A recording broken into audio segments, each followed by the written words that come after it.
What up, my dudes? This is Mr. Gardner, and this is Math Time with Mr. G. Today we're going to be analyzing data displays. So all that means is we're going to look at different ways to present data and look at the pros and cons of each data set. The first type of way that we can describe data is through a dot plot. And then the second way is a histogram.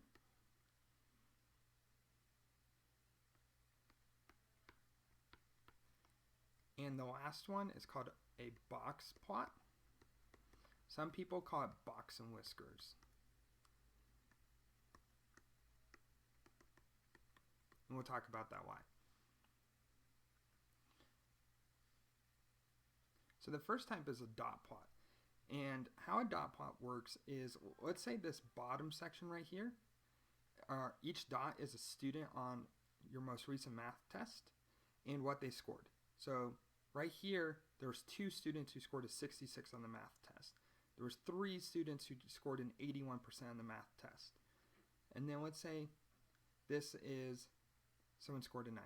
So how are dot plots useful? They're good when we're talking about small data sets. So for example, like a single classroom, or in this case, a dance competition, or something where it's easy to just do 10 little dots or X's or whatever to put your data down to make sure that you don't have any bias as a judge, as a teacher. What do you need to fix? So it's easy for small things like that. It's easy to find clusters. And a cluster is a group. So like there's a group, there's a group. These guys are kind of by themselves, and this guy's definitely by themselves. So we can say, what does this group need? What does this group need? And then we can say, this student is special. This group of students is special. But these are our 2 main focuses. And that's what a cluster is saying, where is our cluster and how are we doing with that cluster?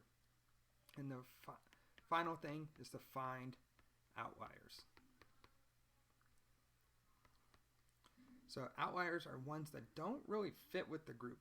So with this data set, it's normally things that are way outside the norm. So these are normal because there's a cluster. This is normal because it's a cluster. This is considered normal because it's in between the group. But this one's outside the group and way outside the group. So like 81 seems like normal here, and this 90 is way outside the group. So it's easy to find what's normal and what's way outside the group. What does it lack? Well, it lacks finding predictions.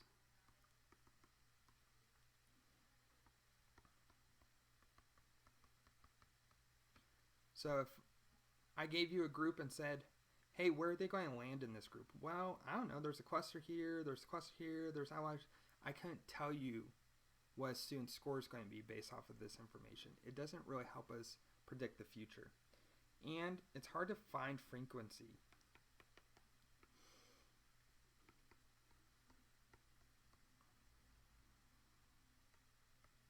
So for example, how often do people score an 81%? Well, I would have to physically go count 1, 2, 3. And I'd have to do that for every single number group and count. And it's not real quick, not real efficient in that way.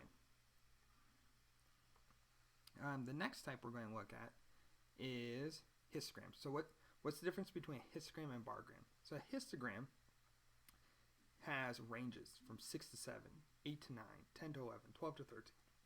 Whereas a regular bar graph, I would have to do every single category and graph it that way, for example. And what this is useful for is when I just want to look at ranges of data. So for example, say I just wanted to look at like elementary school, middle school, high school, college. And I just wanted to say, okay, how many high schoolers know this stuff? How many middle schoolers know it? So on and so forth. And that way I can deliver funding to the school. Another way that's really good for is huge data sets. So let's say I'm looking at high schoolers and I'm looking at 500 students. Where a dot plot, I would have to draw 500 dots. Whereas this, I can just do a bar and say, hey, this is 500 right there. It's also easy to see trends.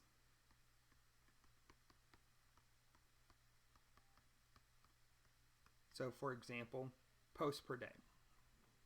So we can say that most people do 10 to 11 posts on their Instagram a day. And that becomes kind of our average, and that's easy to see that few do little during this time, but a lot peak here, and then people who go down that way becomes less and less obvious. Okay?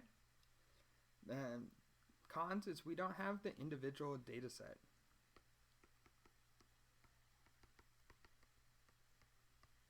So on the dot plot, we could say one person scored a 67.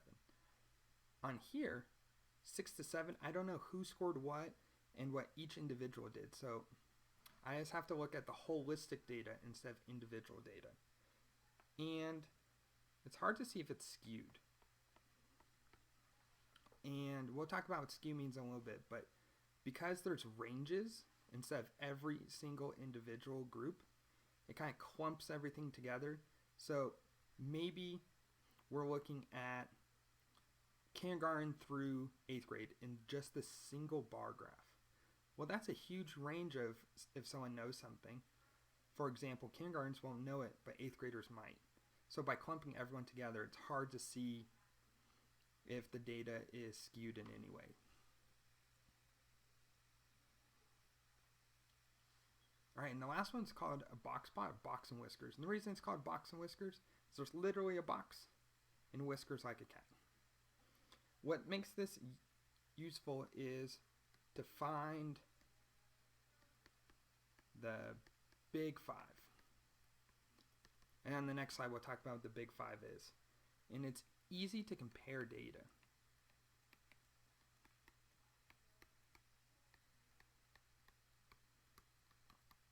So let's say that this is a box and whiskers plot to represent how my students did on the test.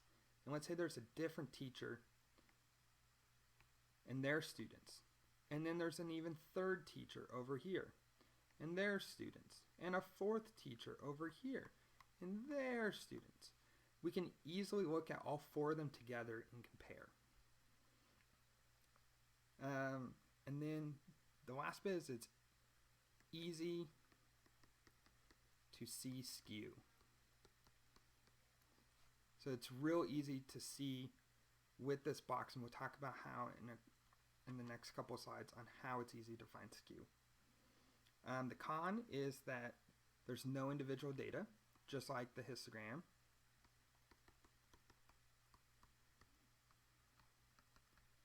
And we can't find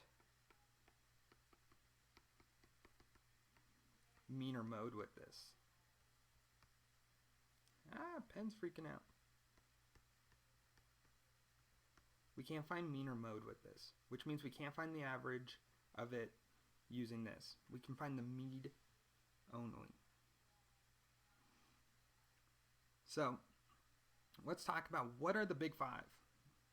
Okay, the first one is the minimum data, maximum data, and this is going to be called Q1, which is shorthand for lower quartile. And I'll talk about what that means in a little bit. And then Q3, which is our upper quartile, and then our median, or the middle number.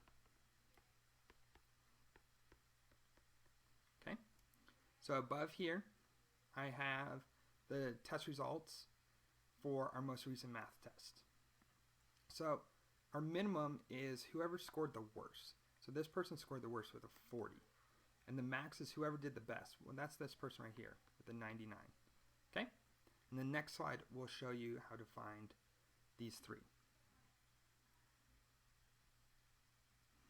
So the first thing we do when we're doing a box or whiskers or a dot plot or a histogram is we're just going to reorganize it from smallest to biggest. So I'm just going to go through and find my values smallest to biggest.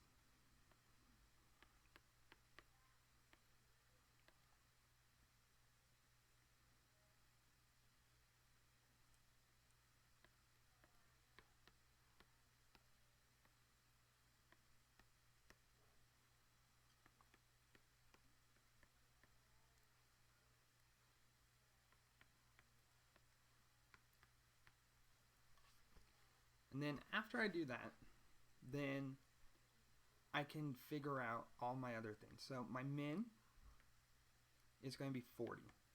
My max is going to be 99.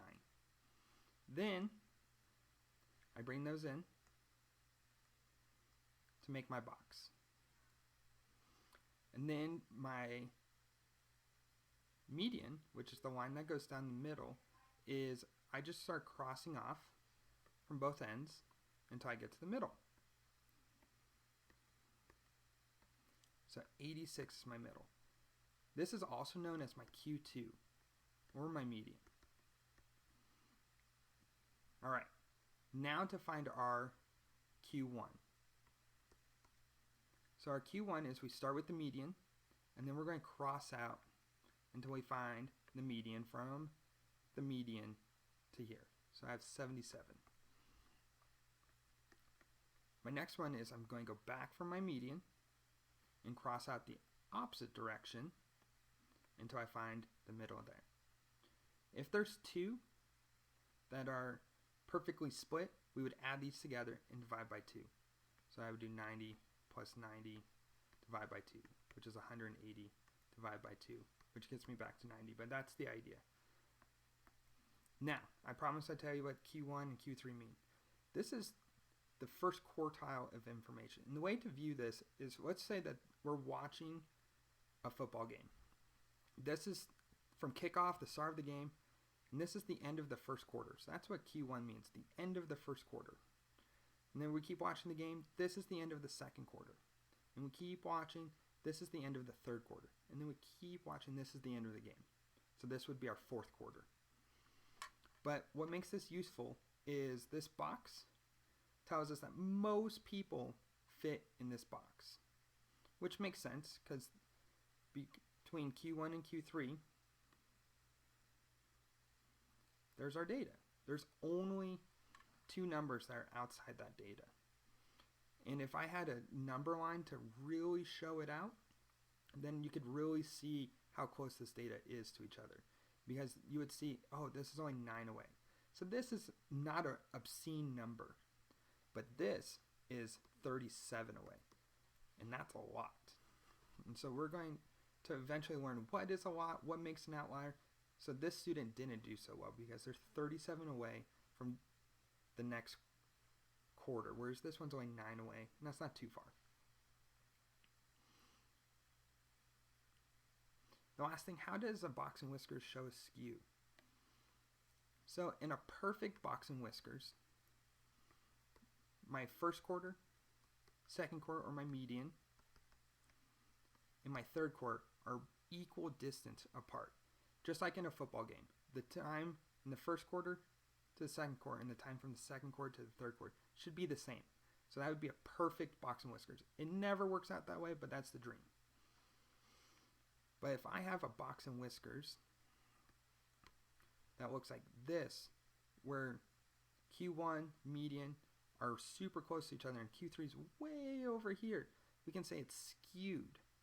We're going to say it's skewed to the right because there's so much more stuff on the right, which means that most of our data is down here, which means even though this is Q1 and this is our median, most of our students did bad. Whereas this means some did bad, some did good, some did okay. This means most did bad. Versus we can have a skew in the opposite direction. So there's my box. And let's say this is my median. This means that I'm skewed left, because most of this is empty on the left. And what this means is most of my students were in the upper end, which means most of my students did good on the test, which may be good, maybe not. But that's it for today. If you have any questions, leave a comment in the comments section, and don't forget to be kind to each other and ask lots of questions and think deeply.